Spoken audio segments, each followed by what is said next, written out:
Ngayon, tungkol dun sa budget zeroin natin. Hindi ba natin pwede sabihin na huwag na natin gawin itong budget na to dahil puro kapag nanakaw na naman it's a defeatist attitude eh. Lagi kong binabanggit, pagka meron tayong sinabing ibagsak, kailangan meron tayong ibabangon. Pwede mo tayo magpasa ng supplemental funds. Bakit kailangan pang meron tayong unprogrammed funds? Sabi nga ni Dean Ed kanina, ang nagiging problema rito ay hindi lang yung pag-formulate ng budget, but primarily dun sa budget execution. Hanggang doon na lang ba? Paano pa natin to ipupush? Ano? And of course, how to hold our officials to account, 'di ba? I mean, hindi naman perpekto ang budget at implementation process. Paano natin sisingilin yung ating mga officials at ating mga legislators?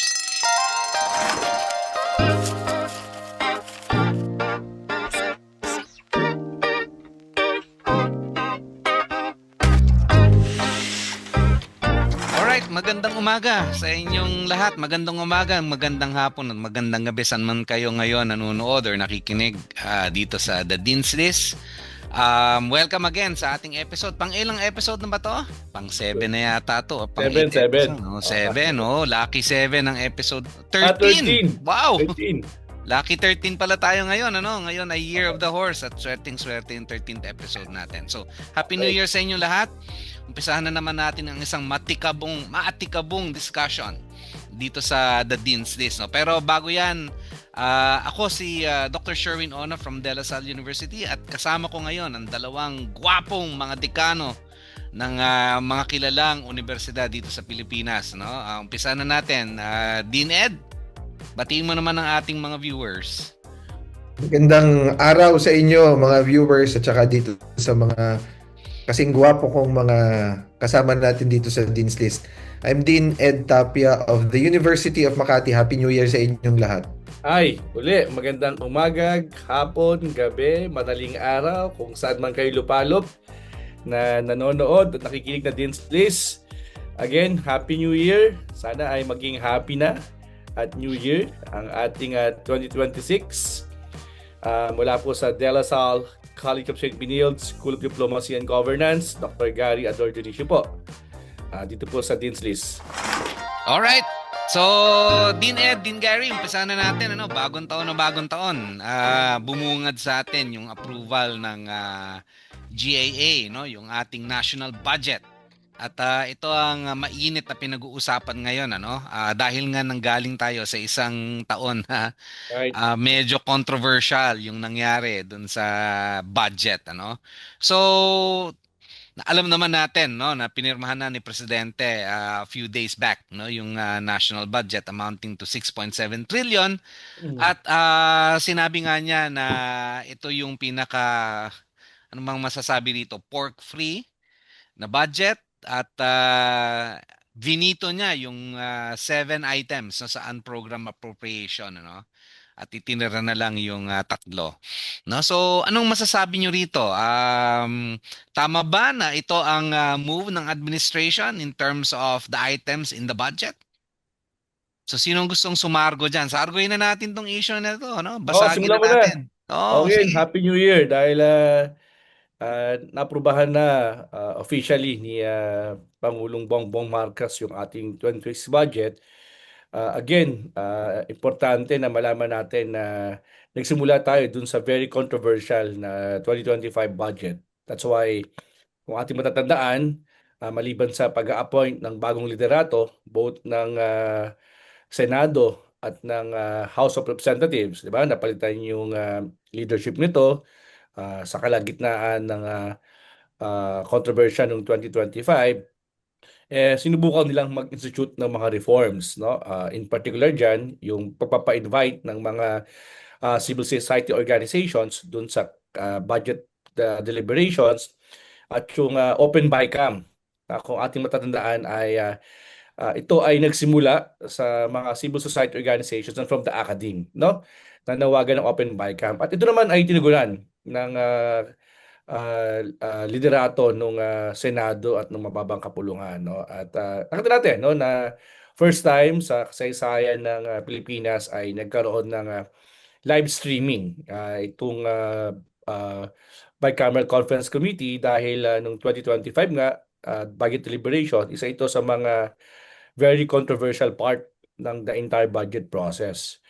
Now, nung inaprubahan itong 6.7 trillion, na sabi nga ni PBBM ay pinakamataas na budget sa kasaysayan ng Pilipinas, syempre, marami pa rin mga issues at concern, no? Yung ating mga mamamayan, lalo na dun sa usapin nga ng tinatawag nating mga unprogrammed appropriations or UA. Kaya dun sa original na, if not mistaken, 243 billion, di ba? Ang natira na lamang dyan ay more or less nasa 150 billion kasi yung 92.5 billion ay na-veto. Kasi nga, yung story ng unprogrammed appropriation, ito yung sinasabi natin na ah, mga budget items na ine-expect na pwedeng pagkagastusan ng gobyerno, subalit hindi alam pa kung saan ito kukunin. Kaya ito yung mga contentious issues. Yeah. Pero definitely, alam naman natin na sa buong entire, halimbawa, maging sa pamilya natin, di ba? May mga unexpected budget, ano tayo uh, experience, no? Na halimbawa, bigla kang napabili, no, ng paborito nating relo na hindi kasama sa budget. So gagawin mo ng pagkakataon na bumili ka ng bagong sapatos na hindi kasama sa budget mo. So mag-isip ka ng paraan paano 'yon ma-recover para hindi magamit ang pagkakagustuhan mo. Or very specific sa mga mamamayang Pilipino, kung may nakasakit sa atin, di ba? So yan yung mga parang in a sense unprogrammed appropriations na hindi mo kasama, hindi mo na-include sa entire budget mo, pero in-expect mo ng posibleng mangyari. No? Yan yung may mga ganyang connotations, no? Pero sabi nga nila, ang hirap naman kasi maglagay nga rin ng program appropriations kung hindi tayo sigurado kung saan atin pagkukunan itong perang to. So why not scrap mo na to all throughout? But nevertheless, I think marami pa rin namang mga reforma na institute dito, no? Bagamat ang sabi nga natin, hindi ito perfectong budget, kaya naging prudent din halimbawa ang Malacanang na i-veto yung ilang portion ng what to call this, yung unprogrammed appropriations. So, yan siguro yung dapat din nating maintindihan sa 2026 General Appropriations Act na sinay ni PBBM. Alright, salamat din Gary. Ano? Siguro ipapasok ko kay Dean Ed, ano? Kasi kailangan din manuwa ng ating mga kababayan itong, kumbaga mataas na konsepto kasi itong budgeting eh, no? And usually pagka dinidiscuss ito ng ating mga politicians tsaka mga officials, no? Beyond the understanding of ordinary Filipinos, ano? Siguro ibabato ko kay Dean Ed ito, no? Dean Ed, siguro in a nutshell, although nabanggit na ni Dean Gary kanina yung program, ano? Siguro yung itatanong ko sa iyo is ano ba ang kalagahan ng ganitong mga budget, no? Ano ba ang nakapaloob dito ngayon, especially sa 2026 na budget? At paano kumbaga paano inatado yung programmed at unprogrammed, at bakit sa tingin mo mahalaga na nabito or tama ba yung pagbibito nung 7 out of 10 items na unprogrammed appropriation? Umpisahan ko muna doon sa konteksto, Doc Sherwin, no? Kasi humaharap tayo ngayon sa isang panahon na halos napakahirap magtrabaho sa gobyerno ngayon, no? Halos lahat ng ginagawa ng gobyerno under the microscope. Yan yung classic na dilemma, damn if you do, damn if you don't. So, kung ikaw ang gobyerno ngayon, you really have to be extra careful. Kasi lahat ng gagawin mo, maaaring magkaroon pa rin ng pagtingin na hindi maganda yung mga observers. At hindi mo naman sila masisisi because of what we had undergone during the previous year, no? Lahat yata ng mga kontrobersya na quota for the last decade, siniksik doon sa 2025. Kaya hindi nakakapagtaka na ganun, medyo looking at things more critically yung taong bayan, no? Ngayon, tungkol dun sa budget zeroin natin. Hindi naman natin pwede sabihin na huwag na natin gawin itong budget na to dahil puro kapag nanakaw na naman it's a defeatist attitude eh. Lagi kong binabanggit, pagka meron tayo sinabing ibagsak, kailangan meron tayong ibabangon.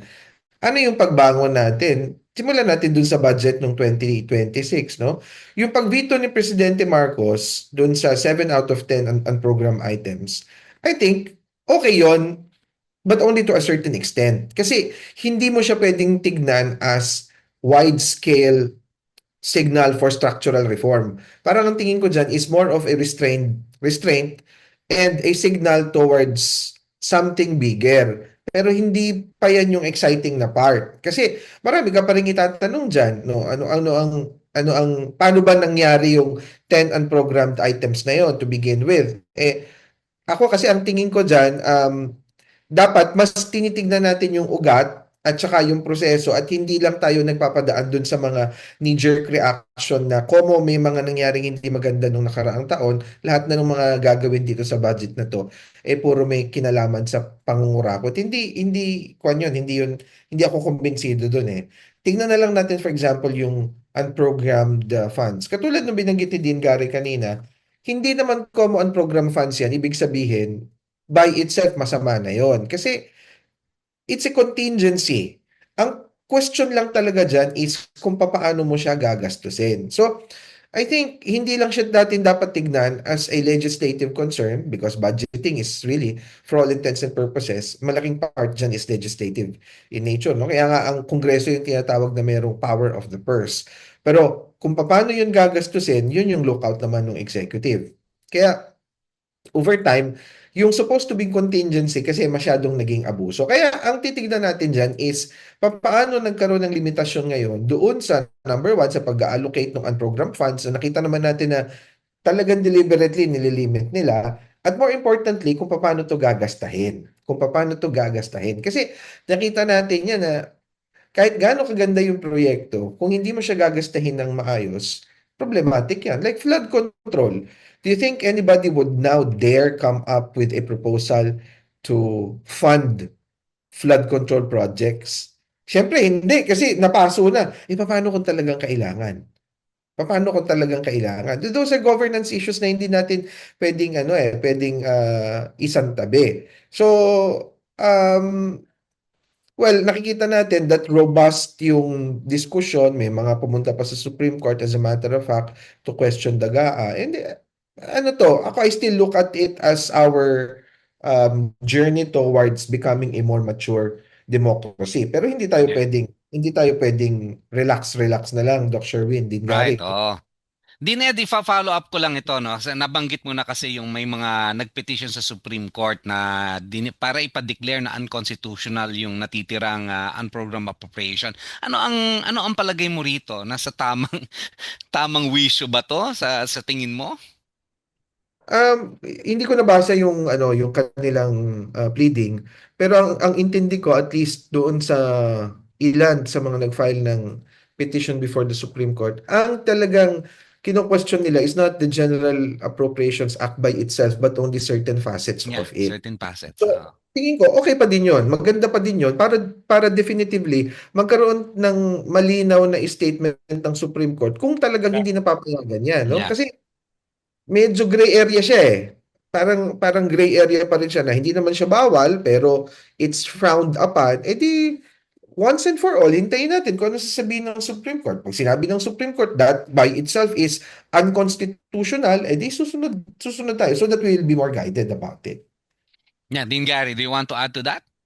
Oo, ako, yung sinabi lang ni Dean Ed earlier na yung pag-question ng ilang mambabatas sa Korte Suprema tungkol sa unprogrammed funds, it's really a step towards clarifying things in particularly if this might signal of being a mature democracy and more accountability. Why not? I mean, karapatan naman natin yun dahil nga again, if I'm not mistaken, ang reference kasi dyan ni Congressman Erice, yung naging desisyon ni Associate Justice Fernando, no, tungkol dun sa PhilHealth na parang naging bahagi ata ng program funds, if I'm not mistaken. So, once and for all, magandang linawin talaga kung pinapayagan ba yung program funds. Kasi isang school of thought ng mga kongresista dyan ay pwede mo tayo magpasa ng supplemental funds. Bakit kailangan pang meron tayong unprogram funds? Dahil nga, sabi nga ni Dean Ed kanina, ang nagiging problema rito ay hindi lang yung pag-formulate ng budget but primarily dun sa budget execution. At yun nga, yung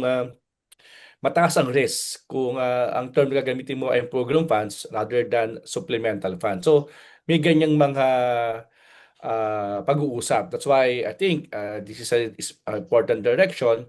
Kung sasabihin ng Korte Suprema ay hindi pwede yan, edi once and for all. Pero kung sasabi naman na under particular circumstances, sabi nga natin, kaya unprogram kasi posibleng may mga pagkakataon na hindi pa napondohan sa kasalukuyang budget at hindi pa alam kung saan kukunin pero may need para Yeah. gastusan Yung ito. flexibility kasi yan din, Gary, no? Yung Ah, flexibility ng gobyerno natin, ano? Oo. yun din. So yun din siguro yung importante rito. But again, mahalagang mga puntos nga na hopefully we could do better this 2026, lalo na ah, yung mga tao nga sa gobyerno ngayon, ang hirap din talaga magtrabaho dahil under microscopic view sa lahat ng mga kilos, no? Siguro yun, it's siguro yung magandang lessons dito ng we can draw from 2025 experience, na talagang magbabantay, magmamatsyag na yung ating Yeah. mga mamayan sa paggastos ng mga budget na allocate, hindi lang sa national level, hopefully pati sa local level, no? Lalo na yung mga proyektong ito mas makapag-generate sana ito ng malaking interest, na tingnan natin halimbawa ano yung budget na pinasa halimbawa sa mga syudad, sa mga probinsya, no? At sa iba pang even sa barangay level, di ba? Yung people's participation in the budget process and expenditures. Importante siguro yun yung magandang ma-institutionalize para sa Tama. mga Pilipino sa pagkakataong ito. Oo, tama, no. Totally agree with that point, ano. Siguro bago natin ano no, bago natin bigyan ng grado itong ano no, itong ating Marcos administration, no, for the 2026 budget. Gusto ko lang bigyan ng diin ano yung kaninang sinabi ninyong dalawa na itong 2026 budget ay kumbaga an opportunity na rin, no. Dahil nga nanggaling tayo dun sa 2025 na naging controversial yung paggamit ng public funds, ano. Ito ngayon yung ano, yung kumbaga litmus test for us, ano? Ano ba ang moving forward, ano? Paano natin mari-restore yung pagtitiwala ng tao doon sa budgeting process at doon sa implementation process, ano? Papasok na rin diyan, for example, yung ways on how to participate, no? Katulad nga ng sinabi ni Dean Gary kanina. Hanggang local ba kailangan may people's participation? Nabanggit din kanina yung ano no, yung open bycam, no? Isang ano to nung panahon ni Speaker Romualdez, ano? But hanggang doon na lang ba? Paano pa natin to ipupush, ano? And of course, how to hold our officials to account. 'Di ba? I mean, hindi naman perpekto ang budget at implementation process. So, paano natin sisingilin yung ating mga officials at ating mga legislators? Siguro with that, no, alamin na natin yung inyong mga grade, ano, ano ang grado na ibibigay ninyo dito sa Marcos administration sa pagpupush ng 2026 budget. Siguro, Dined, umpisahan mo na. Anong magandang grade na pwedeng ibigay dito? Pampag-good vibes ngayong New Year, Doc Sherwin, din Gary. May tendency tayong mas maging positive. So, parang to Yeah, me, umpisa tayo eh, no? Yeah. I'm giving the administration passing grade or satisfactory. Kasi talaga namang may effort. Okay? Again, hindi ito dulo, hindi ito sapat dahil titignan pa natin yung mas exciting na part dun sa execution. Kasi tandaan natin, kung titignan mo yung anatomy ng corruption, even based on what we have just uncovered so far, no? Hindi kailangan ng sophisticated na pag-aaral. Nakikita natin na sistematiko yung corruption mula dun sa pag-introduce ng budget hanggang sa pag-award ng mga kontrata, etc. So it's not hindi siya nakasilo, in fact, no, in fact para siyang very very cooperative. So I think the fact that the president is introducing some kind of reforms, merong initiative, merong pagbabago, merong attempt at reforma, that deserves a passing grade for me. Alright, Dean Gary, anong sa tingin mong grade na ibibigay natin? Oh, same sentiment eh. Pang good vibes din. Sangayon ako dun sa sinabi ni Dean Ed kanina na uh, there are some clear indications, no, na mga what we call this mga initiatives, no, para i-reforma nga yung ating budget system. That's why hindi perpekto itong 2026 budget, but again, may mga pagkakataon talaga na ma-institutionalize yung partisipasyon at pag-alis paunti-unti ng patronage practices. That's why I will give also a passing grade or satisfactory grade. Sana lang matupad yung sinasabi nila na halimbawa dun sa mga uh, IX, yung mga support system, MAIF, yung mga ganyan na hanggang ngayon ay nandito pa rin at sinasabi nga ay posibleng gamitin for patronage Ayun, yun practices. ang Ang sinasabi lang ngayon ay they will try to insulate itong mga gawain ito. So talagang wala ng mga politiko, walang mga muka, walang mga pangalan, walang attribution. So wala ng guarantee letters, sabi ni Secretary Herbosa, wala ka nang mukhang makikita kung sakaling merong may bibigay na individual assistance to crisis, individuals who are in crisis, no? Yan yung mga AIC kasi assistance to individual who are in crisis. Kasi yan yung mga prone for ano yan, for patronage. So mawawala na sana talaga lahat yan. So babantayan natin. That's why it's satisfactory, but at the end of the day, the most crucial part of this, sabi nga ni Dean Ed, yung exciting part, yung budget execution na dapat ting bantayan. So, a passing grade, So, I think, is enough. passing grade din. No? Sige, since baka sabihin niyo naman na may basagan ng trip dito, no? So, so katulad din ng mga sinabi ninyong pampag-good vibes, ano? Sige na nga, bigyan na natin ng pampag-good vibes, ano? Satisfactory or passing grade. No, pero yung akin dadagdagan ko ng konting ano, no? Conditional, ano? Kasi yung sinabi ni Dean Gary, puro pangako yun eh. Promise ha. Alam niyo naman yung mga pangako eh. Palagi yan nababali, palagi yan na nababali, di ba? So, ang sa akin lang is sana tingnan din yung institutional aspect, no? Yung for example, kung may institutionalize tong open BICAM or open budgeting, mas maganda yan, ano? Mas malawak yung participation, mas okay, bibigyan ko ng excellent grade, ano? Tong tong ating administrasyon, ano? So siguro for now, satisfactory or passing grade muna. But of course, sana maipasa rin yung freedom of information, ano? Yeah, Para yeah. maging excellent na yung grade nating tatlo. I'm sure tayong tatlo, pag nakita natin yung freedom of information, may excellent natin ang grade nito. So with that, no, yan na po tayo nagtatapos ang ating pang-13 episode ng Dean's List. Ipapasok ko ngayon kay Dean Ed. Dean Ed, bahala ka na mag-closing. So, salamat again, Doc Sherwin and Dean Gary. Always a privilege to be discussing these things with you. Dami ko natututunan dito sa mga teacher kong dalawang to eh. So, sa mga audience natin, salamat sa pagsama sa amin. Thinking about the 2026 budget, ang totoong test dyan is not really just the veto of the President, although that is also important.